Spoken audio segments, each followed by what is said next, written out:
언니, 노 만났어? 이 집이 얼마짜린데 고집을 피워. 당장 도장 안 내놔? 귀청을 찢을 듯한 신우이의 고함 소리에 밥상이 와르르 뒤집어졌습니다. 억장이 무너진다는 게 이런 걸까요? 평생 이 집 귀신이 되도록 제사 지내고 손님 치른 죄밖에 없는데 늙었다고 저리 괄시를 합니다. 떨리는 손으로 가슴을 치는데 며느리 민정이가 묵묵히 깨진 그릇 조각을 줍더군요. 그런데 이상합니다. 저 난리통에도 며느리의 손끝 하나 떨리지 않았습니다. 오히려 그 눈빛이 서늘하게 웃고 있는 것 같았다면 제 착각이었을까요? 이바구 시작 전에 구독과 좋아요 부탁드리며 끝까지 함께 해주세요. 신우이는 씩씩거리며 핸드백을 챙겨 들었습니다. 분이 안 풀리는지 문지방을 구둣발로 걷어찹니다. 내일 다시 올 거야. 그때까지 도장 안 찍어 놓으면 오빠 제사고 뭐고 다 엎어버릴 줄 알아. 늙은이가 곱게 늙어야지 욕심만 덕지덕지 붙어서는. 대문이 쾅 부서져라 닫히고 나서야 저는 털썩 주저앉았습니다. 마당에 흩날리는 흙먼지가 꼭 내 처지 같습니다. 저 인간들이 가족입니까? 아니요, 짐승입니다. 피냄새를 맡고 몰려드는 하이에나 떼와 다를 게 없습니다. 이 집이 어떤 집입니까? 21의 꽃가마 타고 들어와 검은 머리가 팥불이 되도록 쓸고 닦은 집입니다. 겨울이면 문풍지 새로 바르고 여름이면 마루 콩댐하며 무릎이 닳도록 윤을 냈습니다. 장독대 항아리 하나하나에 내 눈물과 한숨이 배어 있습니다. 남편이 먼저 떠나고 나서는 이 기와지붕이 곧 내 남편이고 이 대청마루가 내 무덤이라 생각하며 버텼습니다. 그런데 재개발이라니요. 아파트가 들어선다니요. 며칠 전부터 마을이 시끄러웠습니다. 동네 어귀에는 경축 재개발 확정이라는 붉은 현수막이 나부끼고 낯선 양복쟁이들이 골목을 쑤시고 다녔습니다. 평소엔 명절에도 코빼기 한 번 안 비치던 시누이들이 그 소식 듣자마자 전화통에 불이 나게 전화를 해댑니다. 언니, 평당 얼마 쳐준대? 보상금 나오면 우리 지분 있는 거 알지? 엄마 아버지가 남긴 땅이잖아. 그 넓은 집 혼자 깔고 앉아서 뭐 하려고? 관리도 못 하잖아. 빨리 팔고 요양원이나 알아봐. 요즘 요양원 호텔 같대. 전화벨 소리만 들리면 심장이 쿵 하고 내려앉아 약을 먹어야 했습니다. 그들에게 이 집은 그저 돈이겠지만 저에게는 인생입니다. 내 인생을 돈 몇 푼에 팔아치우고 닭장 같은 요양원에 들어가 죽을 날만 기다리라니요. 살아있는 사람을 고려장 지내는 것과 무엇이 다릅니까? 저녁 내내 멍하니 마루에 앉아 있는데 부엌에서 달그락거리는 소리가 들립니다. 며느리 민정입니다. 말도 없고 탈도 없는 아이입니다. 가진 것 없는 고아라며 시집와 말없이 시어머니 수발 들며 산지 10년입니다. 남편 복도 없는 년이지요. 내 아들이란 놈이 사업한답시고 그나마 있던 돈 다 날려먹고 일찍 죽었으니 저 젊은 게 무슨 낙으로 살겠습니까? 이 집 팔리면 저 아이는 또 어디로 가야 하나? 내 신세보다 며느리 신세가 더 처량해 보였습니다. 민정아, 부르는 내 목소리가 갈라져 나옵니다. 목이 메어 말도 잘 안 나옵니다. 네, 어머님. 행주로 식탁을 닦던 며느리가 고개를 듭니다. 그런데 표정이 너무나 덤덤합니다. 방금 전 시고모가 밥상을 엎고 난리를 쳤는데도 마치 아무 일도 없었다는 듯 평온한 얼굴입니다. 화가 난 것도 아니고 슬픈 것도 아니고 마치 남의 일 구경하듯 무심한 얼굴. 너도 들었지? 고모들 하는 소리. 이 집 팔리면 우리 갈 데 없다. 나는 그렇다 쳐도 너는 어쩌냐.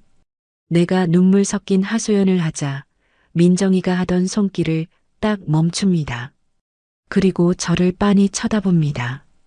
그 눈동자가 어찌나 깊고 까만지 속을 알 수가 없습니다. 10년을 같이 살았는데 오늘따라 저 아이가 낯설게 느껴집니다. 어머님, 그래. 걱정 마세요. 아무 일도 안 일어납니다. 뭐, 그게 무슨 소리냐? 내일이면 인부들 데리고 쳐들어온다는데. 이 집 아무도 못 건드려요. 제가 그렇게 안 둬요. 말투가 단호합니다. 평소에 네, 알겠습니다 하던 그 나긋나긋한 며느리가 아닙니다. 목소리에 힘이 있고 눈빛에는 흔들림이 없습니다. 내가 잘못 들었나 싶어 눈을 껌뻑이는데 민정이는 다시 아무렇지 않게 행주질을 시작합니다. 저녁 드셔야죠. 국 다시 데워 올게요. 식사 거르시면 안 돼요. 그 태어남에 오히려 제가 더 불안해집니다. 저 아이가 충격을 받아서 헛소리를 하나 싶기도 하고 밥이 목구멍으로 넘어갈 리가 없습니다. 국물 몇 숟가락 뜨는 둥 마는 둥 하고 방으로 들어왔습니다. 밤이 깊었는데 잠이 오지 않습니다. 창호지 문 밖으로 들려오는 풀벌레 소리가 오늘따라 구슬프게 들립니다. 가슴이 답답해 자꾸만 뒤척이게 됩니다. 벽에 걸린 남편 사진을 봅니다. 영감, 보고 있소? 당신 동생들이 나한테 하는 짓거리 좀 보소. 내가 당신 따라갔어야 했는데 질기게 살아서 이 꼴을 보네. 속으로 말을 거는데 눈물이 주르륵 베개를 적십니다. 내일이면 또 그들이 들이닥칠 텐데. 내일은 도장을 안 찍으면 정말로 멱살이라도 잡힐 것 같은데. 무섭습니다. 나이 70 먹어서 무서울 게 뭐 있나 싶었는데 돈 앞에 독이 오른 사람 눈빛만큼 무서운 게 없더군요. 목이 말라 물이라도 한 잔 마시려고 방문을 살며시 열었습니다. 마루에는 불이 꺼져 캄캄한데 부엌 쪽에서 희미한 불빛이 새어나옵니다. 민정이가 아직 안 자나 봅니다. 그런데 소곤거리는 목소리가 들립니다. 누구와 통화를 하는 것 같습니다. 네, 전무님. 전무님? 순간 제 귀를 의심했습니다. 민정이가 아는 전무님이 누가 있단 말입니까? 하루 종일 집안일만 하는 애가 혹시 빚쟁이인가? 사채업자한테 전무님 하며 사정하는 건가? 가슴이 덜컥 내려앉아 숨을 죽였습니다. 발소리를 죽이고 문틈으로 귀를 기울였습니다. 네, 보고받았습니다. 그대로 진행해 주세요.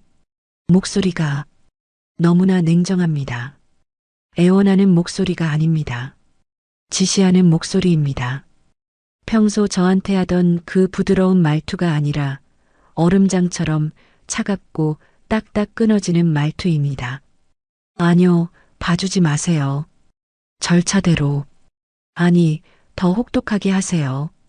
그래야 정신 차리죠. 등골이 오싹했습니다. 팔에 소름이 돋았습니다. 지금 저 목소리, 내 며느리 민정이가 맞습니까? 혹독하게 하라니. 정신 차리게 하라니. 도대체 누구한테 하는 소리입니까? 어둠 속에서 며느리의 그림자가 벽에 길게 드리워져 있는데 그 그림자가 마치 거대한 괴물처럼 느껴졌습니다. 그리고 그 명단 확실하게 처리하세요. 한 사람도 빠짐없이. 제 말 무슨 뜻인지 아시죠? 명단이라니, 처리라니, 무슨 조폭 영화에서나 나올 법한 무서운 단어들이 며느리의 입에서 술술 나옵니다. 전화를 끊는 소리가 들리고 저는 황급히 방문을 닫았습니다. 심장이 쿵쾅거려 터질 것만 같았습니다. 이불을 뒤집어 쓰고 누웠는데 손발이 차갑게 식어옵니다. 낮에 시누이들이 들이닥쳤을 때 느꼈던 공포와는 다른 종류의 두려움입니다. 10년을 내 품에서 자식처럼 데리고 살았는데 나는 저 아이에 대해 아는 게 하나도 없었던 걸까요? 저 아이의 진짜 모습은 무엇일까요? 그리고 도대체 무슨 일이 벌어지려는 걸까요? 밖에는 바람이 불기 시작했습니다. 휘잉 하는 바람 소리에 고택의 낡은 문풍지가 파르르 떱니다.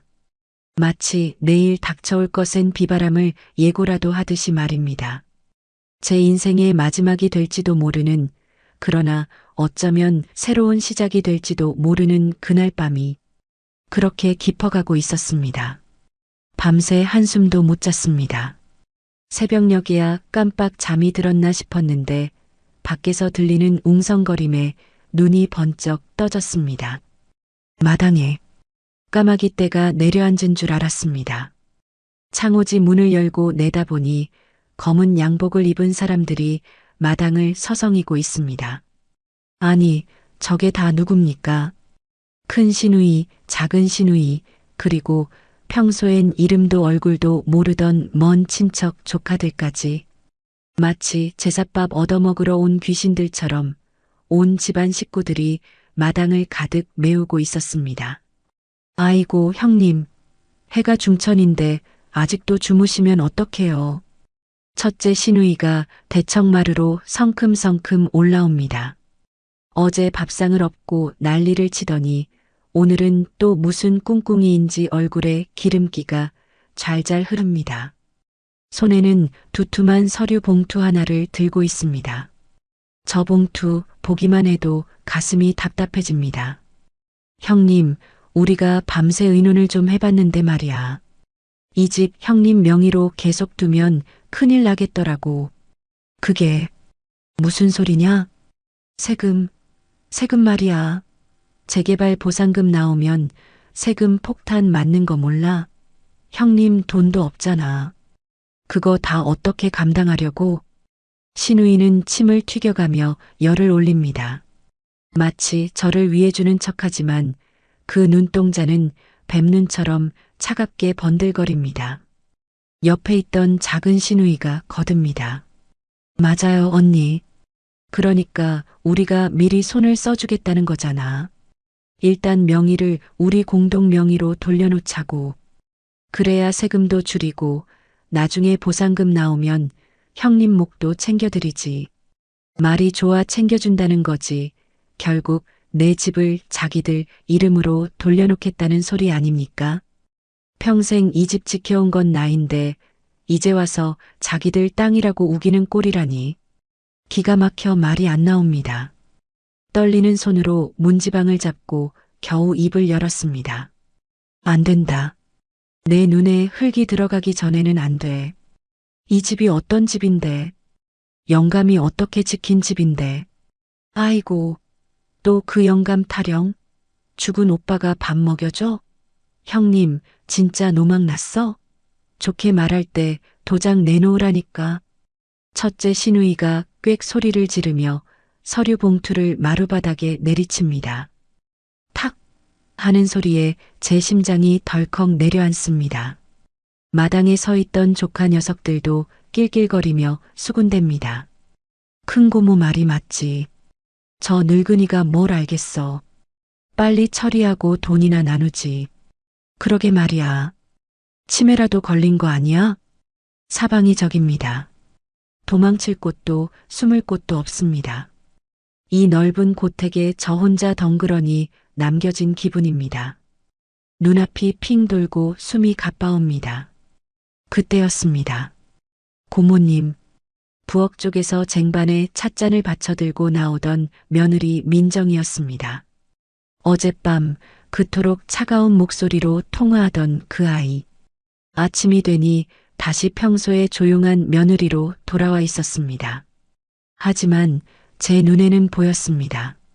찻잔을 내려놓는 민정이의 손길에 묘한 힘이 들어가 있다는 것을. 아침부터 다들 모이셨네요. 차 한 잔씩 하세요. 야, 너는 빠져. 어른들 얘기하는데 어디서 끼어들어? 첫째 시누이가 민정이를 쏘아붙입니다. 평소 같으면 죄송합니다 하고 고개를 숙였을 아이입니다. 그런데 오늘은 다릅니다. 민정이는 시누이의 표독스러운 눈빛을 피하지 않고 똑바로 마주봅니다. 그리고 입꼬리를 살짝 올리며 말합니다. 세금 걱정 정말 많이 하시네요, 고모님. 뭐, 그게 무슨 소리야? 아니요. 그냥 너무 걱정 안 하셔도 될 것 같아서요. 세금 폭탄 맞을 일 없을 테니까요. 민정이의 말투는 정중했지만 그 속에 가시가 박혀 있었습니다. 세금 폭탄 맞을 일 없다는 말이 무슨 뜻일까요? 재개발이 안 된다는 소리일까요? 아니면 너희들은 한 푼도 못 가져간다는 소리일까요? 신우이도 뭔가 기분이 나빴는지 눈을 가늘게 뜹니다. 너 지금 비꼬는 거냐? 얹혀 사는 주제에 어디서 말대꾸야? 얹혀 산다니요. 어머님 모시고 사는 건 전데요. 고모님들은 1년에 한 번 올까 말까 하면서 이 집 주인 행세하시는 게 좀 우습지 않으세요?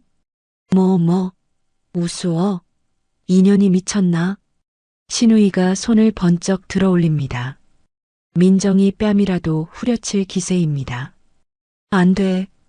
제가 비명을 지르며 말리려는데 민정이는 눈 하나 깜짝하지 않습니다. 오히려 한 발짝 더 다가서며 신우이의 귀에 대고 나직하게 속삭입니다. 치세요. 치시면 후회하실 텐데요. 아주 많이. 그 목소리. 어젯밤 문틈으로 들었던 바로 그 서늘한 목소리였습니다. 신우이도 그 기세에 눌렸는지 멈칫하며 손을 내립니다. 순간 마당에 찬물을 끼얹은 듯 정적이 흘렀습니다. 저순에 빠진 며느리가 어디서 저런 도끼가 나왔을까요? 친척들도 웅성거리며 민정이를 다시 봅니다. 두고 보자. 내가 오늘만 참는다. 형님, 내일 다시 올 거야. 그때까지 도장 준비해놔. 안 그러면 진짜 가만 안 있어. 신우이는 씩씩거리며 돌아섰습니다. 우르르 몰려나가는 친척들의 뒷모습을 보며 저는 다리가 풀려 주저앉았습니다. 심장이 쿵쿵 뛰고 손발이 덜덜 떨립니다. 어머님, 괜찮으세요? 민정이가 다가와 제 어깨를 감쌉니다. 그 따뜻한 손길에 안도감이 들면서도 한편으로는 두려움이 밀려옵니다. 고개를 들어 며느리의 얼굴을 보았습니다. 방금 전 신우이를 얼어붙게 만들었던 그 서늘함은 온데간데 없고 다시 걱정스러운 며느리의 얼굴입니다. 민정아, 너 아까 그게 무슨 소리냐? 후회할 거라니. 아무것도 아니에요. 그냥 겁 좀 준 거예요. 저 사람들이 어머님 얕잡아 보지 못하게. 민정이는 싱긋 웃습니다. 그런데 그 미소가 어쩐지 등골을 오싹하게 만듭니다. 그냥 겁만 준 게 아닌 것 같습니다. 뭔가 믿는 구석이 있는 사람의 아주 여유롭고 섬뜩한 미소였습니다. 민정이가 부엌으로 들어간 뒤 저는 며느리가 내려놓은 찻잔을 보았습니다. 친척들은 손도 대지 않은 찻잔들. 그런데 찻잔 밑에 뭔가 종이 조각 같은 게 깔려 있습니다. 호기심에 슬쩍 들추어 보니 명함입니다. 한국건설 회장 비서실. 아니, 이게 왜 여기 있습니까? 민정이가 찻잔을 놓으면서 실수로 흘린 걸까요? 아니면 일부러 보라고 놓은 걸까요? 별의별 생각이 꼬리에 꼬리를 물고 머릿속을 어지럽힙니다. 부엌에서 달그락거리는 소리가 들립니다. 민정이가 저녁 준비를 하고 있나 봅니다. 평소 같으면 어머님 진지 드세요 하고 싹싹하게 불렀을 아이가 오늘은 쥐 죽은 듯 조용합니다. 문틈으로 살짝 내다보니 민정이가 식탁에 앉아 뭔가를 열심히 적고 있습니다. 가계부라도 쓰는 걸까요? 아니, 자세히 보니 그게 아닙니다. 노트북을 펴놓고 한 손으로는 전화를 받으며 빠르게 자판을 두드리고 있습니다. 네, 김 이사님. 도면 수정안 받습니다. 김 이사? 도면 수정? 이게 다 무슨 소리입니까? 배추 한 포기 값 깎느라 시장 아줌마랑 신랑이 하던 며느리 입에서 나올 단어가 아닙니다. 아니요, 그건 안 됩니다. 3구역은 고도 제한 걸려 있어서 층수 못 높여요. 무리하게 진행했다가 허가 반려되면 책임지실 겁니까? 세상에. 민정이가 화를 내고 있습니다. 그것도 아주 논리적이고 똑러지게. 평소 네, 어머님. 죄송해요만 달고 살던 그 주눅든 며느리가 아닙니다. 안경을 고쳐 쓰고 모니터를 뚫어지게 바라보는 저 눈빛. 마치 장군이 작전 지도를 내려다보는 것 같은 위엄이 서려 있습니다. 제가 알던 며느리는 껍데기였고 지금 저 모습이 진짜 알맹이인 걸까요? 심장이 쿵쿵거려 숨쉬기도 힘듭니다. 혹시 민정이가 이 집을 몰래 팔아먹으려고 작전을 짜는 건 아닐까요? 친척들이 요즘 젊은 것들 믿지 말라고 했던 말이 귓가에 맴돕니다. 아니야, 그럴 리가 없어. 10년을 친정 엄마처럼 모신 아인데. 하지만 눈앞에 펼쳐진 광경은 제 믿음을 송두리째 흔들어 놓고 있습니다. 그때 민정이가 전화를 끊고 한숨을 푹 내쉽니다. 그러더니 누군가에게 다시 전화를 겁니다. 할아버지, 할아버지, 민정이는 고아라고 했습니다. 친척 하나 없다고 했습니다. 그런데 할아버지라니요. 네, 민정이에요. 걱정 마세요. 다 정리됐어요. 내일. 네, 내일 아침에 끝낼게요. 목소리가 한결 부드러워졌지만 그 내용은 더 알 수가 없습니다. 끝낸다는 게 뭘 끝낸다는 걸까요? 이 집을 넘기는 계약을 끝낸다는 걸까요? 아니면 시누이들을 내쫓는다는 걸까요? 도무지 감을 잡을 수가 없습니다. 민정이가 통화를 마치고 노트북을 덮습니다. 저는 황급히 문에서 떨어져 이불을 개는 척했습니다. 잠시 후 방문이 열리고 민정이가 들어옵니다. 어머님, 식사하세요. 언제 그랬냐는 듯 다시 순한 며느리의 얼굴입니다. 앞치마에 손을 닦으며 웃는 모습이 방금 전 노트북 앞에서 호통치던 여자와 동일 인물이라고는 믿기지가 않습니다. 제가 헛것을 본 걸까요? 아니면 저 아이가 연기의 천재인 걸까요? 민정아. 네, 어머님. 너 혹시 숨기는 거 없니? 네. 숨기는 거요? 없는데요. 눈 하나 깜짝 안 하고 대답합니다. 오히려 맑은 눈으로 저를 빤히 쳐다봅니다. 그 태어남에 말문이 막힙니다. 명함을 보여주며 따지고 싶었지만 그랬다가 혹시라도 긁어부스럼이 될까봐 꾹 참았습니다. 일단은 지켜보기로 했습니다. 내일 아침이면 모든 게 밝혀지겠지요. 밥상은 모래알 씹는 것 같았습니다. 민정이는 평소보다 반찬을 더 살뜰히 챙겨줍니다. 어머님, 이거 좋아하시잖아요. 많이 드세요. 그 친절이 왠지 모르게 가식처럼 느껴져 목이 메었습니다. 사람 마음이란 게 참 간사합니다. 어제까지만 해도 며느리밖에 없다 생각했는데 의심의 씨앗이 떨어지니 걷잡을 수 없이 자라납니다. 식사를 마치고 마루에 앉아 있는데 대문 밖이 소란스럽습니다. 동네 개들이 짖어대고 낯선 남자들의 목소리가 들립니다. 여기가 1호 물건지 맞지? 네, 내일 철거 예정 구역입니다. 알박기 하는 노인네 있다며? 내일 확실하게 밀어버려야 공사 일정 맞춘다. 철거? 밀어버려?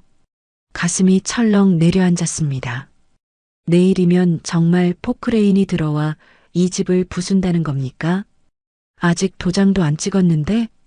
이 날강도 같은 놈들이 법도 없고 상도덕도 없단 말입니까?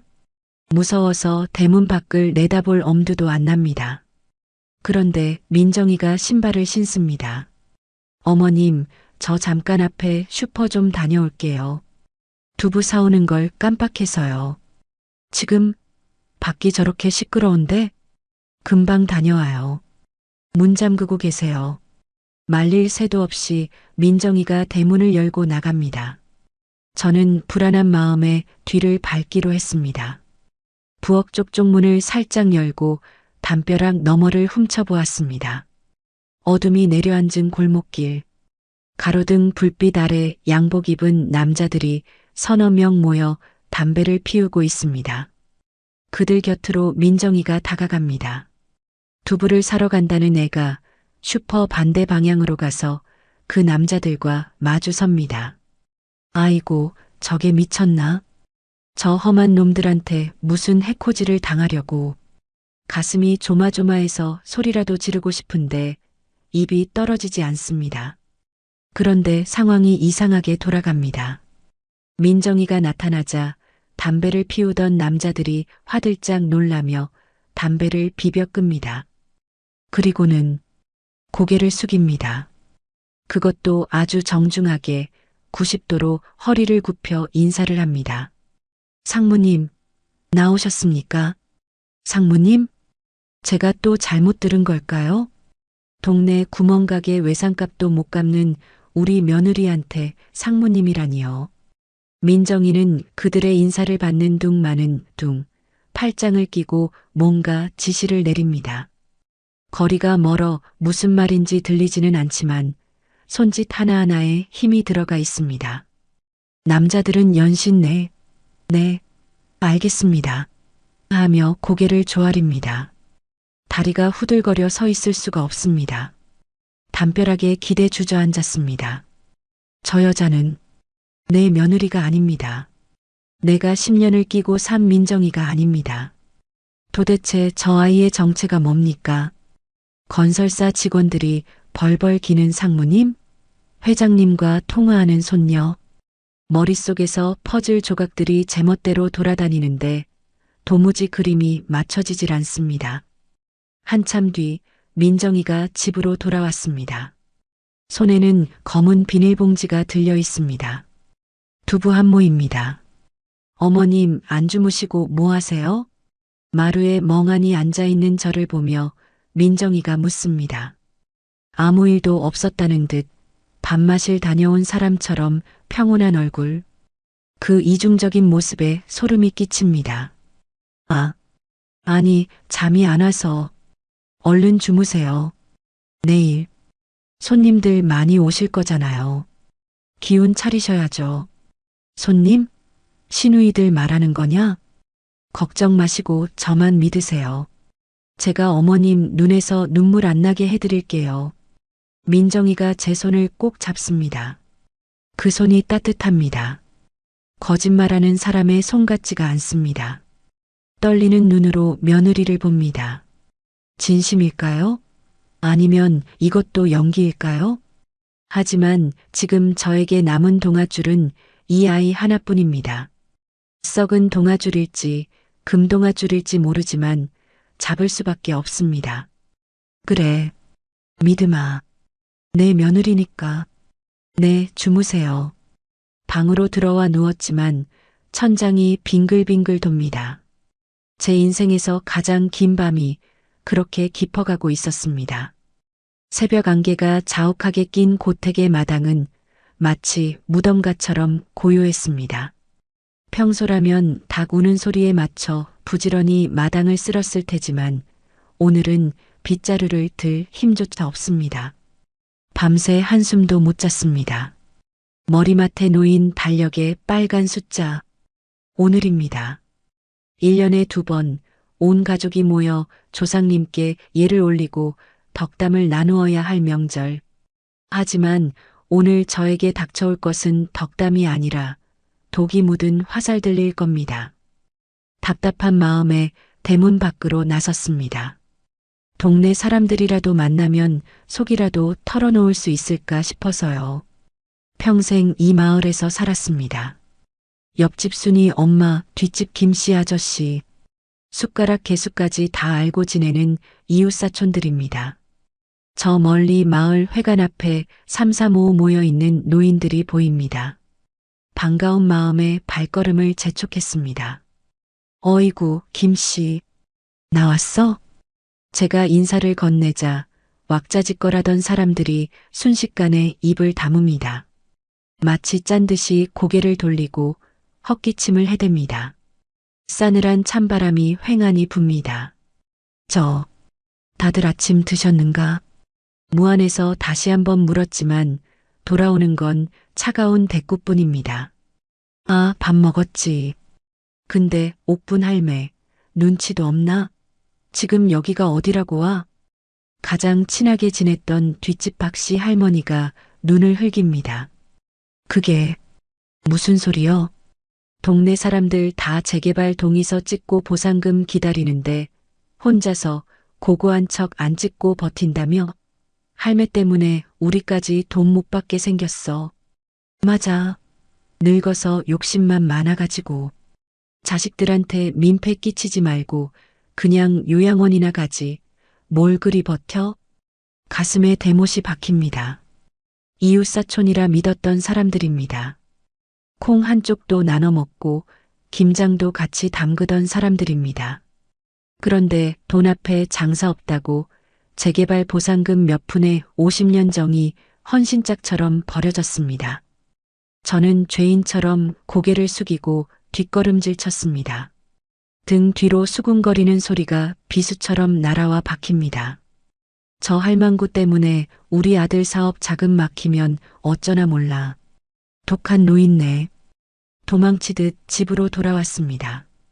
대문을 걸어 잠그고 마루에 주저앉으니 이 넓은 세상에 내 편은 단 하나도 없는 것 같습니다. 고립된 섬, 이 낡은 고택과 저는 탐욕의 바다 한가운데 덩그러니 남겨진 난파선이었습니다. 어머님 다녀오셨어요? 부엌에서 민정이가 나옵니다. 곱게 한복을 차려입었습니다. 시집올 때 해온 그 색동 저고리는 아니지만 단아한 옥색 한복이 제법 기품 있어 보입니다. 그런데 그 모습이 어쩐지 낯섭니다. 오늘은 전 부치고 나물 무쳐야 할 명절 아침인데 민정이는 기름 한 방울 묻지 않은 깨끗한 차림입니다. 마치 잔칫집에 온 손님처럼 아니면 중요한 행사를 주관하는 사회자처럼 보입니다. 민정아, 너 옷이 그게 뭐냐? 오늘 고모들 오면 일해야 할 텐데.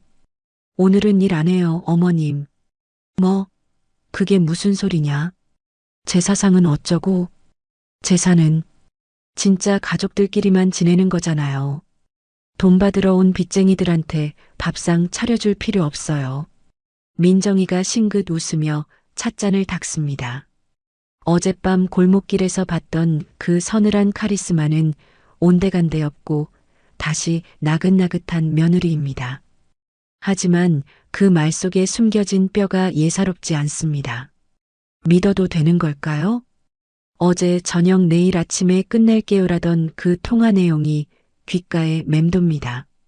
끝낸다는 게 이 지긋지긋한 싸움을 끝낸다는 뜻이었을까요? 아니면 제 집이 넘어가는 걸로 끝난다는 뜻일까요? 도무지 알 수가 없습니다. 벽에 걸린 괴종시계가 8시 50분을 가리킵니다. 멀리서 자동차 엔진 소리가 들려옵니다. 한 대가 아닙니다. 2대, 3대. 줄지어 들어오는 소리가 고택의 담장을 넘어옵니다. 끼잉 마이너스. 대문 앞에 차들이 멈추는 소리. 그리고 쾅, 쾅, 차 문 닫는 소리가 마치 대포 소리처럼 울립니다. 드디어 올 것이 왔습니다. 문 열어. 형님, 우리 왔어. 첫째 시누이의 앙칼진 목소리가 담장을 넘어옵니다. 저는 공포에 질려 민정이의 옷자락을 잡았습니다. 민정아, 어떡하냐? 저 사람들 진짜 쳐들어올 기세다. 손이 덜덜 떨립니다. 당장이라도 저 문을 부수고 들어와 내 멱살을 잡고 도장을 뺏어갈 것만 같습니다. 그런데 민정이는 태어납니다. 시계를 한번 쓱 보더니 저를 보며 고개를 끄덕입니다. 어머님, 저 믿으시죠? 그래, 믿지. 믿고 말고. 그럼 가만히 계세요. 제가 문 열어드릴게요. 민정이가 마당으로 걸어나갑니다. 그 뒷모습이 어찌나 당당한지 바람에 날리는 치맛자락조차 흔들림이 없어 보입니다. 빗장 풀리는 소리가 들리고 끼잉 마이너스. 육중한 대문이 열렸습니다. 마당으로 검은 그림자들이 쏟아져 들어옵니다. 시누이들, 조카들, 그리고 험상궂게 생긴 남자들까지 대동했습니다. 마치 점령군처럼 그들은 신발도 벗지 않고 마당을 가로질러 대청마루 앞까지 들이닥쳤습니다. 형님, 도장 준비했어? 오늘이 마지막 기회야. 첫째 시누이가 인주통을 마루에 탁 소리나게 내려놓습니다. 붉은 인주가 마치 핏빛처럼 보입니다. 저는 구석으로 물러나 웅크렸습니다. 숨이 막혀옵니다. 그런데 그 살벌한 풍경 한가운데 민정이가 서 있습니다. 수십 명의 친척들에게 둘러싸여 있으면서도 민정이는 눈 하나 깜짝하지 않습니다. 오히려 입가에 묘한 미소를 띠고 그들을 천천히 둘러봅니다. 마치 제 발로 호랑이 굴에 들어온 먹잇감들을 바라보는 맹수처럼 말입니다. 어서 오세요, 고모님들. 민정이의 목소리가 아침 공기를 가릅니다. 다들 제 시간에 맞춰 오셨네요. 기다리고 있었습니다. 그 목소리가 너무나 침착해서 오히려 소름이 끼쳤습니다. 시누이들도 멈칫하며 민정이를 노려봅니다. 뭐야? 집구석이 왜 이래? 제사상도 안 차렸어? 우르르 몰려들어온 시누이들이 대청마루를 보며 인상을 찌푸립니다. 평소 같으면 전 냄새, 생선 굽는 냄새가 진동해야 할 명절 아침인데 고택은 절간처럼 싸늘하기만 합니다. 민정이 말대로입니다. 음식은커녕 물 한 그릇 떠놓지 않았습니다. 텅 빈 마루 한가운데 덩그러니 놓인 낡은 교자상 하나가 제 처지처럼 초라합니다. 아니 형님, 시위에? 지금 밥 안 주겠다고 파업하는 거야? 첫째 시누이가 삿대질을 해댑니다. 조카 녀석들은 에이 배고픈데 편의점이라도 갔다 와야 하나 하며 투덜거립니다. 기가 막힙니다. 조상님 뵐 면목이 없어 고개를 못 들겠는데 저들은 배고프다는 타령뿐입니다. 자자, 잘 됐네. 어차피 제사 지내러 온 거 아니잖아요. 작은 시누이 남편 그 뱀눈을 가진 고모부가 구둣발로 마루에 성큼 올라섭니다. 밥 먹고 체하느니 깔끔하게 일부터 처리합시다. 그는 양복 안주머니에서 서류 뭉치를 꺼내더니 먼지 앉은 텅 빈 교자상 위에 탁 던집니다. 탁! 그 건조한 소리가 텅 빈 집안을 울립니다. 이게 무슨 짓이냐? 제가 떨리는 목소리로 물었습니다. 보면 몰라. 포기각서랑 위임장이야. 형님은 그냥 여기, 그리고 여기. 찍기만 하면 돼. 시누이가 시뻘건 인주통을 서류 옆에 들이밉니다. 빨리 찍어. 우리도 이 냄새나는 집구석 1분 1초라도 빨리 뜨고 싶으니까. 못한다. 내 눈에 흙이 들어가도 안 돼. 너희들이 사람이냐? 제가 악을 쓰며 서류를 마당으로 집어던지려 했습니다. 하지만 늙은이 힘으로 당해낼 수 있을 리 없습니다. 험상궂은 남자 조카 하나가 제 손목을 거칠게 낚아챘습니다. 이 할망구가 좋은 말로 하니까 안 들리나? 아! 억센 소나기 힘에 밀려 제가 마루바닥에 나뒹굴었습니다. 쿵 하고 엉덩방아를 찢는데 뼈가 울리는 고통보다 가슴이 찢어지는 고통이 더 컸습니다. 아무도, 정말 아무도 저를 일으켜주지 않습니다. 오히려 귀찮다는 듯 혀를 찹니다. 아이고, 저 성질머리하고는 곱게 늙으라니까. 빨리 손잡아. 강제로라도 찍게 해. 시누이들이 달려들어 제 손가락을 억지로 펴니다. 이거 이거 놓으란 말이야. 발버둥을 쳐보지만 역부족입니다. 짐승들입니다. 밥도 없는 빈 상 앞에서 오직 돈을 뜯어내려 혈안이 된 아기들입니다. 그 아수라장 속에서 저는 보았습니다. 부엌 문가에 서 있는 며느리 민정이를. 민정아, 도와다오. 내 시어머니가 이렇게 짓밟히고 있는데 왜 보고만 있니? 민정이는 팔짱을 낀 채 이 처참한 광경을 가만히 내려다보고만 있습니다. 그런데 그 눈빛이 겁에 질린 눈빛이 아닙니다. 마치 실험실의 쥐를 관찰하는 연구원처럼 냉정하고 차가운 눈으로 시누이들의 얼굴 하나하나를 뜯어보고 있습니다.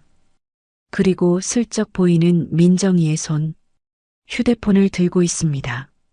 카메라 렌즈가 정확하게 시누이들의 폐악지를 향해 있습니다. 찍고 있는 거냐? 그 순간 시누이가 제 엄지손가락에 억지로 붉은 인주를 묻혔습니다. 자, 찍는다. 힘 빼. 서류 위로 제 손가락이 끌려갑니다. 이대로 끝나는구나. 내 집, 내 추억, 내 인생이 저 붉은 도장 밥 하나에 날아가는구나. 눈을 질끈 감았습니다. 그만. 나직하지만 천둥처럼 울리는 목소리. 시끄럽던 대청마루가 순식간에 찬물을 끼얹은 듯 조용해졌습니다. 제 손가락을 잡고 있던 시누이의 손이 멈칫합니다. 민정입니다. 부엌 문가에 서 있던 민정이가 어느새 마루 한가운데로 걸어와 있습니다. 누구야? 넌 또 뭐야? 처음 보는 친척이 묻자 시누이가 비웃으며 대답합니다. 아, 식모처럼 부리는 며느리야. 야, 밥 안 차렸으면 커피라도 타오지 않고 뭐해? 민정이는 대답 대신 시누이가 제 손을 잡고 있는 그 손목을 낚아챘습니다. 그리고 싸늘하게 웃었습니다. 제가 한 번도 본 적 없는 소름 끼치도록 아름답고 잔인한 미소였습니다. 고모님, 그거 아세요? 이거 안나? 뭘 안다는 거야? 지금 이 상황. 특수폭행의 강요죄, 그리고 주거침입까지. 형량이 꽤 나올 텐데요. 형량? 인연이 미쳤나? 시누이가 코웃음을 치며 민정이의 손을 뿌리치려 했지만 민정이는 꼼짝도 하지 않습니다. 오히려 잡은 손에 더 힘을 줍니다. 으악! 야, 손 안 나? 뼈 부러지겠어. 놓으세요. 어머님 손. 민정이가 낮게 으르렁거립니다. 그리고 그 더러운 서류 치우세요. 우리 할아버지가 제일 싫어하는 게 예의 없는 인간들이거든요. 우리 할아버지? 민정이는 고아라고 했습니다. 그런데 이 절체절명의 순간에 또 할아버지 이야기를 합니다. 시누이들도 뭔가 이상한 낌새를 챘는지 주춤거립니다. 푸아하. 고요했던 고택의 난데없는 웃음소리가 터졌습니다. 첫째 시누이입니다. 배를 잡고 넘어갈 듯 웃어댑니다.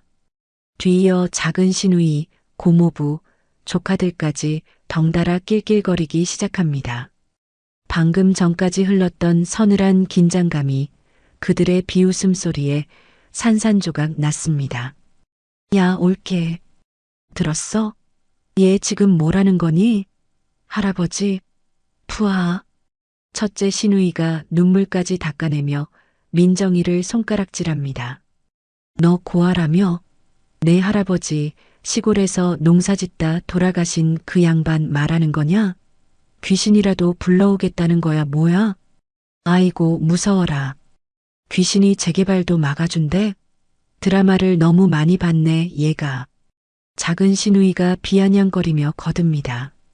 저들의 눈에 민정이는 여전히 투명 인간입니다. 10년 동안 이 집에서 그림자처럼 살며 밥이나 하고 빨래나 하던 존재감 없는 며느리. 감히 주인들 대화에 끼어들어 헛소리를 하는 미친 여자로밖에 안 보이나 봅니다. 제 얼굴이 화끈거립니다.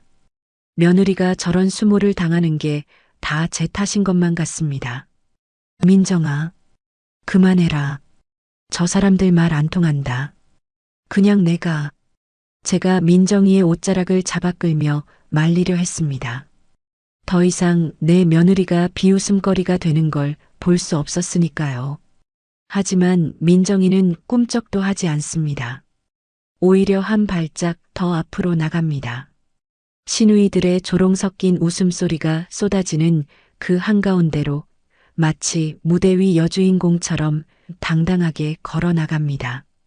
그리고 휴대폰 화면을 쓱 넘기며 무심하게 입을 엽니다. 고모님, 아들 합의금 5천만 원. 웃음소리가 뚝 끊겼습니다. 첫째 신우이의 입이 딱 벌어졌습니다. 뭐라고? 지난달에 아드님이 술 먹고 사람 쳤잖아요. 당장 이번 주까지 합의금 못 주면 구속된다면서요? 그래서 여기 달려온 거잖아요. 보상금 받아서 메꾸려고. 너 그걸 어떻게? 신우이의 얼굴이 사색이 되었습니다. 천하의 독한 신우이가 입술을 파르르 떱니다.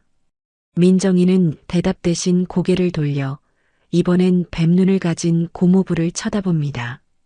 그리고 고모부님, 사업 부도나신 거 언니한테는 비밀로 하셨더라고요? 여보, 그게 무슨 소리야? 작은 신우이가 남편을 획 돌아봅니다. 고모부의 얼굴이 흙빛으로 변합니다. 식은땀이 줄줄 흐르는 게 눈에 보입니다. 아니, 그게 무슨 헛소리야. 너 2년 어디서 주워듣고 와서 사채까지 쓰셨던데. 이자만 월 300이라면서요. 이 집 보상금 나오면 그거 갚고 튀려고 하셨죠? 민정이의 입에서 구체적인 액수와 대부업체 이름이 줄줄 나옵니다. 마치 저승사자가 생사부를 읽어 내려가는 것 같습니다. 친척들은 귀신을 본 듯 얼어붙었습니다. 어떻게, 내년이 그걸 어떻게 다 알아?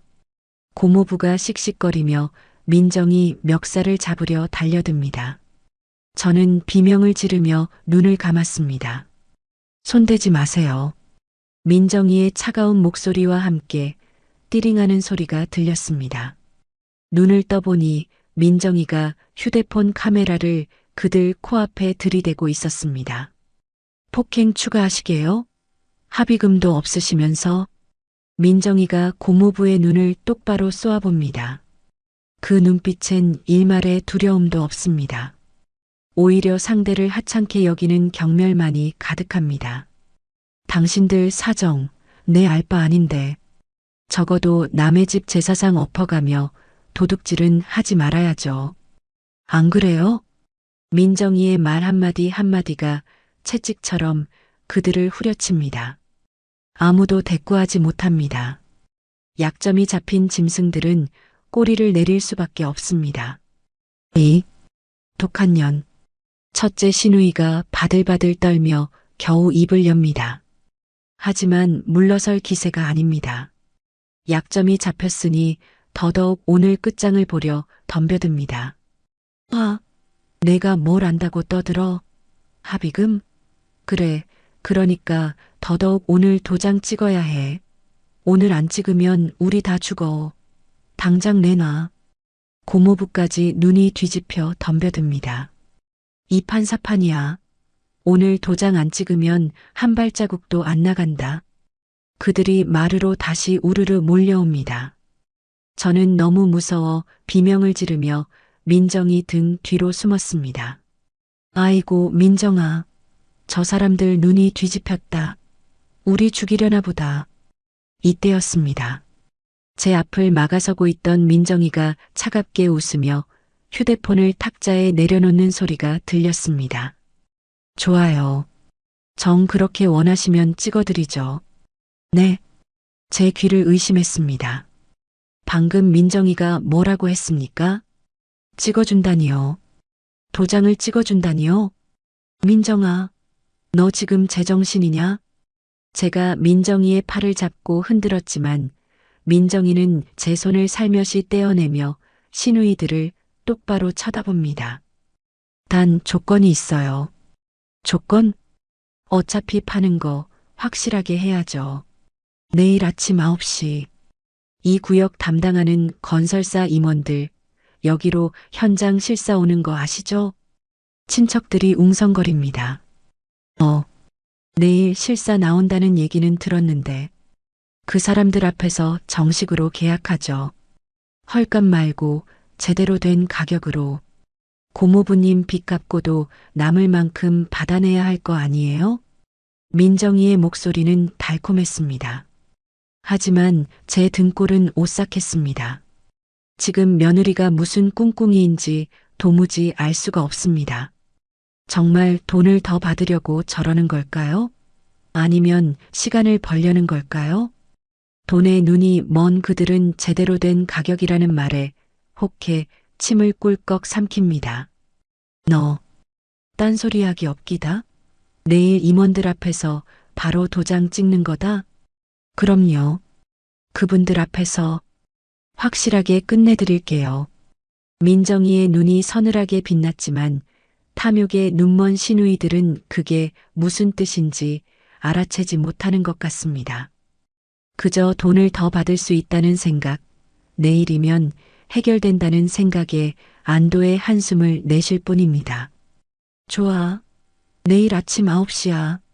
1분이라도 늦으면 가만 안 둬. 친척들이 신이 나서 돌아갑니다. 마치 승리자라도 된 양 의기양양하게 마당을 빠져나갑니다. 제 발로 호랑이 아가리에 머리를 들이미는 줄도 모르고 말입니다. 폭풍이 휩쓸고 간 마당에 저와 며느리만 남았습니다. 저는 다리에 힘이 풀려 주저앉았습니다. 민정아, 너 정말 도장 찍을 셈이냐? 내일 건설사 높은 양반들 온다는데 그 앞에서 망신이라도 당하면 어쩌려고. 민정이가 제 곁으로 와 무릎을 꿇고 앉습니다. 그리고 거칠어진 제 손을 두 손으로 감싸줍니다.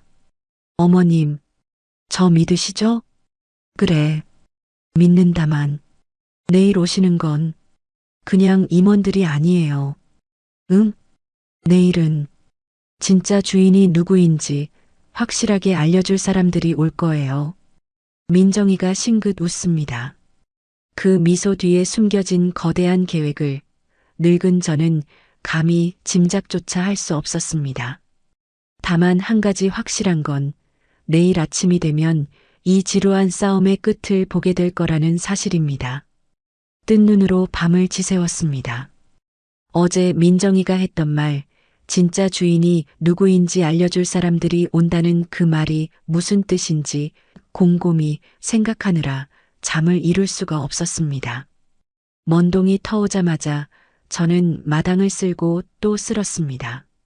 어떤 높은 분들이 오시는지는 몰라도 우리 집 꼴이 우습게 보이면 안 되니까요. 아침 8시 30분. 약속 시간보다 일찍 친척들이 몰려왔습니다. 어제와는 딴판입니다. 시누이들은 미용실이라도 다녀왔는지 머리를 한껏 부풀렸고 조카들은 반질반질한 양복을 빼입었습니다. 형님, 청소 다 했어? 손님들 오시는데 냄새나면 안 되잖아. 첫째 시누이가 제 등짝을 치며 호들갑을 떱니다. 어제 저를 밀치고 욕하던 그 사람들이 맞나 싶을 정도로 오늘은 얼굴에 가식적인 웃음꽃이 피었습니다. 야, 민정아, 너도 나와서 좀 거들어. 커피잔 꺼내놓고. 민정이는 부엌에서 천천히 걸어 나옵니다. 오늘 민정이는 한복이 아닙니다. 언제 저런 옷이 있었나 싶을 정도로 세련된 검은 정장 차림입니다. 머리도 단정하게 묶어 올리고 굽 높은 구두까지 신었습니다. 시누이들이 훑어보며 비웃습니다. 어머, 얘 꼴 좀 봐. 어디 면접 보러 가니? 주제에 멋은 부려가지고. 그때였습니다. 마을 입구에서부터 웅장한 엔진 소리가 들려옵니다. 부웅 마이너스. 검은색 대형 세단 한 대가 고택 대문 앞에 멈춰 섰습니다. 그 뒤로 2대, 3대. 줄지어 들어오는 차들이 골목을 가득 메웁니다. 반짝이는 차체에 아침 햇살이 반사되어 눈이 부십니다. 동네 사람들이 입을 떡 벌리고 구경을 나옵니다. 오셨다. 야, 빨리 줄 서. 인사드려. 고모부가 호들갑을 떨며 친척들을 일렬로 세웁니다. 저도 엉겁결에 그들 틈에 끼어 섰습니다. 심장이 터질 것 같습니다. 도대체 누가 내리는 걸까요? 맨 앞차의 뒷문이 열리고 은발의 신사가 내립니다. 한눈에 봐도 지체 높은 분 같아 보입니다. 뒤이어 건장한 수행원들이 우르르 내려 그분을 호위합니다. 안녕하십니까? 먼 길 오시느라 고생하셨습니다. 고모부가 허리가 부러져라 90도로 인사를 박습니다. 시누이들도 배꼽 인사를 하며 알랑방귀를 낍니다. 어서 오세요, 전무님. 누추한 곳이지만 잘 부탁드립니다. 은발의 신사, 전무라는 분이 선글라스를 벗으며 고택을 훑어봅니다. 그 눈길이 우리 쪽으로 향하자 친척들은 서로 눈도장을 찍으려고 안달이 났습니다. 제가 여기 집주인 동생입니다. 계약은 저랑 하시면 됩니다. 첫째 시누이가 앞으로 나서며 서류 봉투를 들이밉니다. 그런데 전무님은 시누이를 본체만체 합니다. 마치 투명 인간을 대하듯 스쳐 지나갑니다. 시누이가 무안해서 저기 하고 부르는데 전무님의 발걸음은 멈추지 않습니다. 그 뒤를 따르는 수십 명의 수행원들도 우리를 거들떠보지도 않고 마당을 가로지릅니다. 그들의 발걸음이 멈춘 곳은 마루 끝에 서 있는 며느리 민정이 앞이었습니다. 친척들이 어리둥절해서 쳐다봅니다. 저 양반들이 번지수를 잘못 찾았나? 왜 저 식모한테 가? 하는 표정들입니다. 저도 숨을 죽이고 지켜보았습니다. 그 순간 믿을 수 없는 광경이 펼쳐졌습니다. 그 콧대 높은 전무님이 제 며느리 민정이 앞에서 허리를 90도로 굽히는 게 아닙니까? 상무님, 늦어서 죄송합니다. 상무님? 제가 잘못 들은 걸까요? 뒤이어 수행원 수십 명이 일제히 허리를 숙이며 복창합니다. 안녕하십니까? 상무님. 우렁찬 목소리가 고택의 기와 지붕을 들썩이게 만들었습니다. 마당에는 정적만이 감돌았습니다. 바람 소리조차 멈춘 것 같은 고요함. 시누이들의 입이 쩍 벌어져 다물어지지 않습니다. 고모부는 뒷걸음질 치다 제 발에 걸려 엉덩방아를 찢습니다. 민정이가 천천히 고개를 끄덕입니다. 오셨어요, 전무님. 차가 좀 막혔나 보네요. 네, 면목 없습니다. 회장님께서 특별히 신경 쓰라고 당부하셨는데. 회장님? 어제 며느리가 통화하던 그 할아버지가 건설사 회장님이었단 말입니까? 머릿속이 하얘집니다. 10년을 내 밑에서 시래기나 삶고 걸레질이나 하던 아이가 저 대단한 사람들의 상전이라니요. 민정이가 우리 쪽으로 고개를 돌립니다.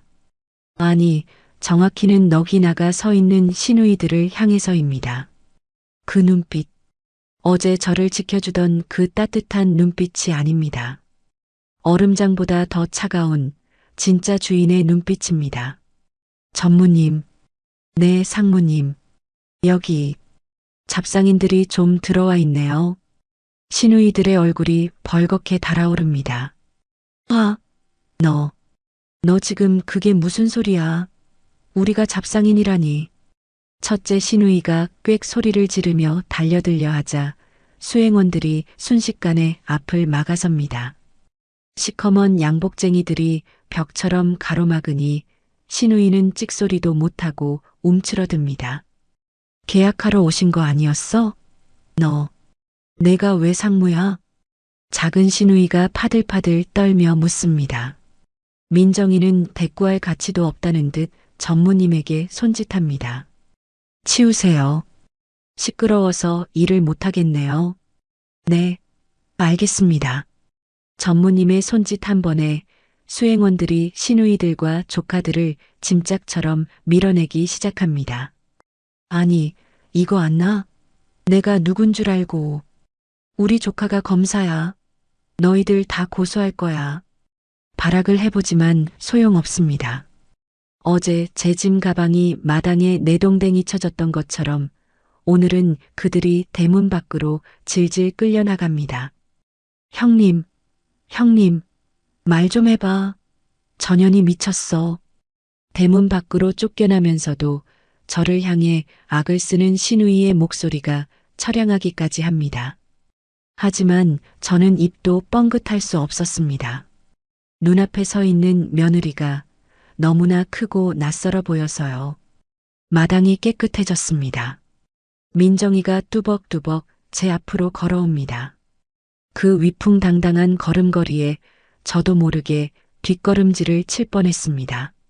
그런데 민정이가 제 앞에서 걸음을 멈추더니 다시 예전의 그 순한 며느리처럼 활짝 웃습니다. 어머님, 많이 놀라셨죠? 민정아, 이게 다 꿈이냐 생시냐? 꿈 아니에요, 어머님. 제가 약속했잖아요. 진짜 주인이 누군지 보여드린다고. 민정이가 제 손을 잡고 전무님 앞으로 이끕니다. 전무님이 저에게도 깍듯하게 고개를 숙입니다. 사모님, 그동안 몰라 뵙고 결례가 많았습니다. 회장님께서 사돈어른께 안부 전하라고 하셨습니다. 사돈어른, 민정이 할아버지가 그러니까 건설사 회장님이 저에게 안부를 전하다니요. 다리가 후들거려 서 있을 수가 없습니다. 그때 민정이가 저를 부축하며 수행원들에게 큰 소리로 말합니다. 다들 들으세요. 이 집 재개발 구역에서 전면 제외합니다.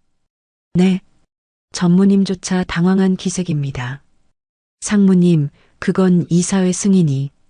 할아버지 승인 받았습니다.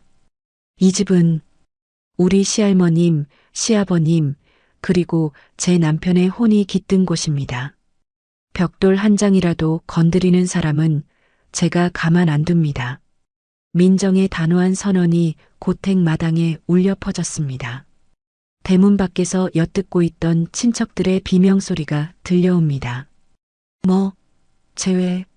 그럼 보상금은? 내 돈은? 아, 이제야 알겠습니다. 며느리가 말한 백지화가 이런 뜻이었군요.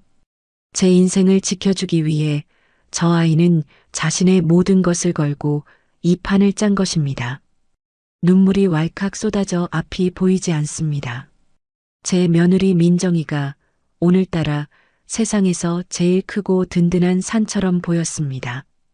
대문 밖에서 들려오는 친척들의 절규 소리가 점점 멀어집니다. 안 돼. 우리 합의금은, 빚은 어떻게? 형님, 정신 차려. 전현이 사기친 거야. 경찰 불러. 당장 경찰 불러.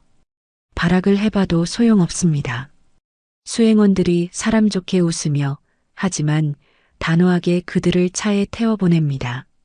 손님들, 일단 진정하시고 이쪽으로 가시죠. 상무님께서 법적 절차는 따로 안내해 드리신답니다. 법적 절차라니요. 그 말을 듣는 순간 시누이들의 얼굴이 새하얗게 질렸습니다. 어제 민정이가 찍어둔 폭행 영상, 협박 녹음. 그것들이 이제 그들의 목줄이 될 겁니다.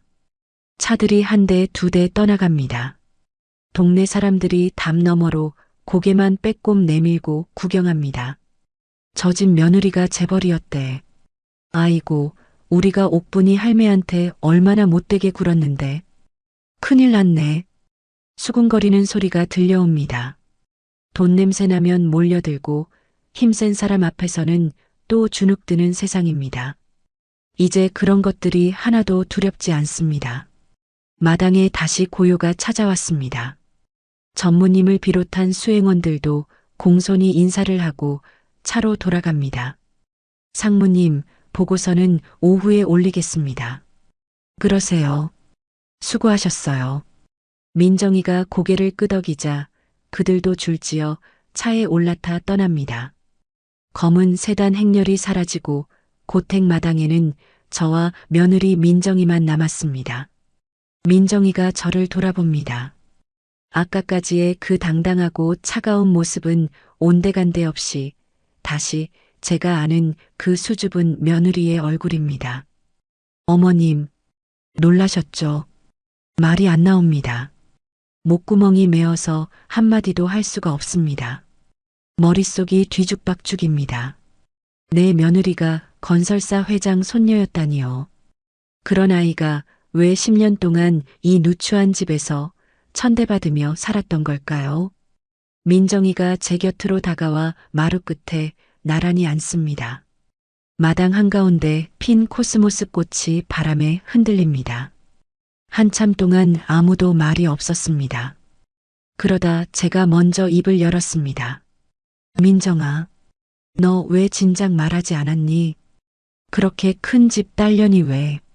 나 같은 늙은이 밑에서 종살이를 했어. 너 그거 알아? 시누이들이 얼마나 널 괴롭혔는지, 내가 얼마나 미안했는지. 목이 메었습니다. 민정이가 고개를 떨구고 있습니다. 그 어깨가 미세하게 떨리는 게 보입니다. 어머님, 응, 저, 친정엄마 얼굴 몰라요. 태어나자마자 할아버지한테 맡겨졌거든요.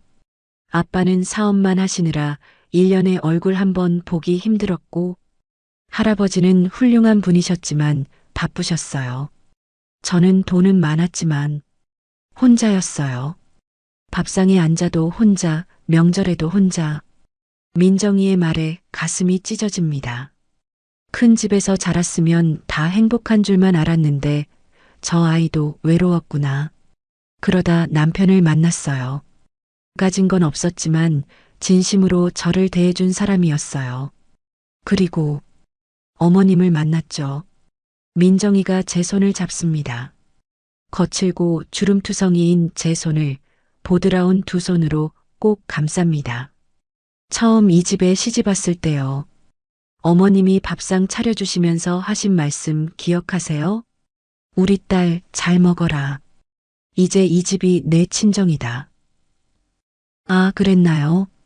저도 기억이 가물가물한데 민정이는 그 말을 10년 동안 기억하고 있었나 봅니다. 그 말 한마디에 저는 처음으로 엄마를 만난 것 같았어요. 시어머니가 아니라 진짜 엄마를요. 민정이의 눈에 눈물이 그렁그렁 맺힙니다. 그래서요. 어머님이 힘들어 하실 때 저는 가만히 있을 수가 없었어요. 제 전부를 걸어서라도 어머님 눈에서 눈물이 안 나게 해드리고 싶었어요. 민정아, 제 눈에서도 뜨거운 것이 주르륵 흘러내립니다. 50년을 고생만 하고 산 인생이었습니다. 시부모 눈치, 시누이 눈치, 남편 뒷바라지에 제 인생은 없었습니다. 그런데 이 아이가 제가 아무것도 해준 것도 없는 이 며느리가 저를 엄마라고 생각했다니요. 어머님, 이 집 지켰어요. 아무도 못 건드려요. 민정이가 활짝 웃으며 고택을 둘러봅니다. 할아버지한테 부탁했어요. 이 구역 개발하더라도 이 집만큼은 문화재로 보존해달라고. 그래서 백지화가 아니라 보존이에요. 그럼 재개발은? 다른 집들은 다 진행돼요. 근데 우리 집만 남는 거예요. 한옥 보존 구역으로요. 어머님, 평생 이 집에서 사셔도 돼요. 아니, 사셔야 해요. 제가 지킬게요. 민정이의 말에 오열이 터져 나왔습니다. 아이고, 아이고, 우리 며느리. 고맙다, 정말 고맙다. 저는 민정이를 끌어안았습니다. 민정이도 제 품에 안겨 엉엉 울기 시작합니다. 어머님, 저야말로 감사해요. 엄마라고 불러도 돼요. 진짜 엄마처럼 대해주셔서. 세상에서 가장 아름다운 울음소리가 고택 마루에 울려 퍼집니다. 마당의 코스모스도 고목 위의 까치도 이 집의 기와장 하나하나도 우리의 눈물을 축복하는 것 같습니다. 돈도 명예도 가문도 중요치 않습니다. 진짜 가족은 피가 아니라 마음이 만드는 것이었습니다. 며칠 뒤 동네 사람들 입을 통해 소식이 들려왔습니다. 큰 시누이 아들은 결국 구속되었고 작은 시누이 남편은 파산 선고를 받았답니다. 그들은 모두 뿔뿔이 흩어져 다시는 이 마을에 얼씬도 하지 않는다고 합니다. 인과응보라는 게 있긴 있나 봅니다. 저는 오늘도 마당을 쓸고 장독대를 닦으며 살아갑니다. 민정이는 출근할 때는 건설사 상무로 나가지만 집에 돌아오면 다시 제 며느리로 돌아옵니다. 어머님, 진지 드세요. 그래, 우리 딸. 저녁 햇살이 고택의 기와 지붕을 붉게 물들입니다. 50년을 지켜온 이 집은 앞으로도 100년, 200년 더 이어질 겁니다.